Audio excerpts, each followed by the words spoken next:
Plaintiff Mike Genchev says when the defendant moved to Los Angeles to pursue acting, he rented a room in Mike's apartment. Mike claims the defendant thinks he's the next Al Pacino, and he's suing him today for breach of contract. Defendant Hans Link says after he moved in with Mike, he realized Mike was an animal who threw wild parties 3 to 4 nights a week, and he has the pictures to prove it. Tell me what happened. Okay, so in March of last year, I met Hans through Craigslist. I invited him over to my house, and he did look a little suspicious. He had the crazy furry hair, the beanie hat, tattoos, so he had a little bit of a gangster look to him, but he said he had a pretty good job lined up and he's going to have no trouble paying the rent. So I did go ahead and let him have a room. What was the agreement on the agreement was to pay a $300 deposit and then pay $700 each month. That's different. You usually pay more for the deposit than the rent. I just figured there's not that much you can break. You must have been looking better than you say that day.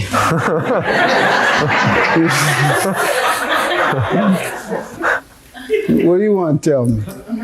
Oh, Your Honor, I moved from Miami to California pursuing an acting career. Okay.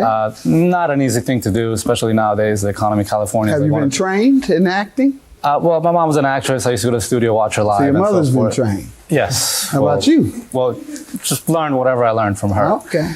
Because my sons and daughters, they have to go to law school. They just can't be judges? They can't just watch me be a lawyer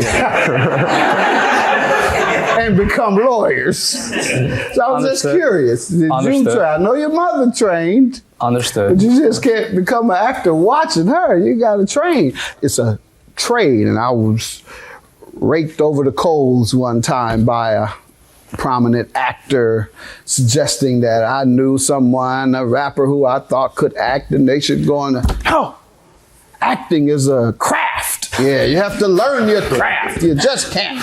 I resent rappers who want to act. They have to be trained. You a rapper too? No. Plaintiff Mike Genchev is suing his former roommate, who claims Mike threw wild parties in their apartment 3 to 4 nights a week, and he has the pictures to prove it. So what happened when you went out there? Well, I found Mike through Craigslist, and he seemed like a decent guy. He is a karate instructor. He seemed to have his head on his shoulders and so forth. We're close in age range, so I thought, this could be a good fit. So I went ahead and did the move. Okay. He told me he threw a party every now and then at the house. And I was cool with it. I'm young. I party every now and then, but not as extreme as I thought it was going to be. I know that I was going to move into a house with the Karate Kid, frat house ran by the Karate Kid. Why do you call them We're that? talking massive jams, fog machines, glow sticks, doing his karate. You're in glow Hollywood. Stick. What did you expect? That's how they party. Understood. I grew up in Miami. I partied. Well, Miami, they party with the skimpy clothes. Right. So the partying just got a little excessive, and it wasn't really what I agreed to at the beginning. A little party every now and then, understood. But I'm talking, keggers. How often? How often? Every single week. On the weekends? No, like 3-4 parties a week. Sir? I don't know about 3-4 parties a week. I don't think so. I work 6 days a week. You might be right. He's fried his brains. He can't even remember. He can't even remember. Sir, if you gave 3 parties a week, you would know. No, and I do have some pictures. Let's see. I was never really a part of I was kind of like the outside observer type deal, because I don't know, me and his friends didn't quite click, So that's just a little of that's the beer pong table in the garage, and anything else you see is glow stick, karate. I mean, I'm on the way to get some water. This is all in the apartment or house? It's a house. On the way to get some water late at night. That's glow sticks, and doing his karate magic and stuff. So he entertains at the party. If you call it entertainment, then by all means. Late at night to get some water and I almost get smacked in the face with a glow stick. It's a little extreme.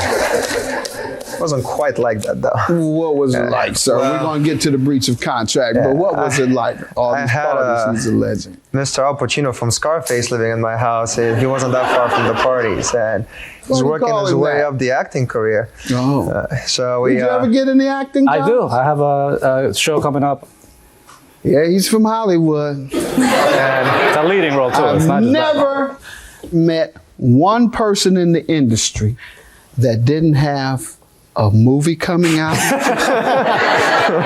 or a television show coming out. And they always use this same number within 6 months. And for most of them, I'm still waiting 6 years later. Well, Your What's Honor, the name of your show, sir? it's Deadliest Warrior. Deadliest Warrior. It's And the what network is it going to be? Spike. Spike. Yes, Your So if Honor. we look it up now, if I have folks in this industry that do know a little I bit. believe you. So if they look it up now, they'll see Deadliest Warrior. Warrior. That's for him. He's the karate man. I'm gonna check. It's- I hope you're not like the rest of them folks out there. I'm definitely not. I'm not. Go ahead, sir. So he kept coming back home with these gigs. I have pictures of him dressed as a pirate. One day he came as a werewolf, and all of this happening. Let me see that. And those are stand-in? Are these the starring roles you had, sir? No, those are not the Pirates starring of the roles. Caribbean? Those are not. Batman? You take whatever gig you can get when you're coming up in the There's no industry. question You know what I about mean? You it. gotta pay the bills. You I gotta eat. applaud You gotta you. At eat. least you're working. And This is Captain Morgan, Your Honor. Captain He's Morgan. selling rum with the Captain Morganettes This is walking around passing out as a shots. pirate. He was also supposed to get my girlfriend on a dating show. So she's here with me today. And Come on up. You tell me. We're going to get to the breach of contract, which I guess is for the rent. correct. All right. State your name. Hello, Your Honor. I'm Angel Jenkins. All right. So one day he comes up to me and he's like, Angel, I've got this gig for us. It's a dating show. You just have to pretend to be my girlfriend. And I'm like, oh yeah, pretend to be your girlfriend. Like you just really want to get in my pants or That's something. right. You know better. So, and it never went through, but it was still like, oof. And then, coming home to him dressed as werewolf or as Captain Morgan, running around for 3 days with like the crazy hair and the kept hat it on, and the or? sword for 3 days he was running just around. practiced He all was the time. practicing for his Look who's gig. preaching. How much Missy practice over does here. it take to pass out shots, sir? Hold on a second. This is coming out from somebody who also dresses up and gets in costume and dances and does the work. So I would expect from somebody like that to understand where I'm coming from. So I don't see where Does this she is coming get from. paid? She gets paid for Well, doing it's what for she her does. work. Yes, correct. Probably pretty decent. I assume so. How about they pay you? I'd rather not say. Thank you. Leave her alone then. She's getting a check. Plaintiff Mike Genchev is suing his former roommate, who claims Mike threw wild parties in their apartment 3 to 4 nights a week. And he has the pictures to prove it. Let's get to the amount that you're suing him for, sir, and for what? Okay, so last October, the bill had piled up to about $3,000. And I set the agreement to be for $2,765 because I wanted to give him back the $300 deposit he had paid me. So we sat down. I said, if you want to keep living here, I'll give you another month to get your stuff straight and start paying. And starting next month, you pay me $300 a month until the debt is free. And so he signed that note over. We have the contract You set. have that? Yeah. Go ahead. And that was in October of last year. And it's been about 8 months Hasn't now. paid you anything on it? 0 so far. Sir? Okay, if I could go ahead and explain. Sure. One day I'm in my room looking for work. One of the reasons why I'm assuming Karate Kid over here gave me that length of time was because he saw that I was actually, out there looking and on the computer. I mean, this is what I did every Trying your single best. day. Exactly. One day I'm in my room, I get a knock on the door, I open the door, and it's Mr. Karate Kid and his sidekick, which also lived with us at the moment. Bigger guy as well, both wearing their karate gears and so forth. I'm like, what the hell's going on here? Feel kind of like already trapped in my room, We need to talk to you. I'm like, all right. Follow him to the dining room table. One sits to the left, one sits to the right. And in short words, what it meant to me was basically if you don't sign this, you're going to get escorted out of here by the police. So you only signed it because you felt threatened. Yes. What do you say the name of that show you got coming out is? It's Deadliest Warrior. Deadliest Warrior. Judgment for the plaintiff. You could not have been intimidated by a karate man if you're the deadliest warrior.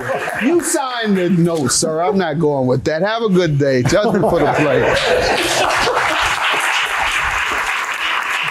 All right, well, you know what? If you're the deadliest warrior, you can't be afraid of the Karate Kid picking up his rent, man. That's just how it is. Gotta pay the bills. Well, I just don't feel intimidation should be used to pursue somebody into signing a contract. So that's pretty much where I stand. You know, you don't intimidate someone. You have a civil conversation. You don't stand there in your karate gear and say, you know what, if you don't sign this, you're out. Hopefully next time you're not getting intimidated as easily and you'll pay your bills. Oh, okay. All right.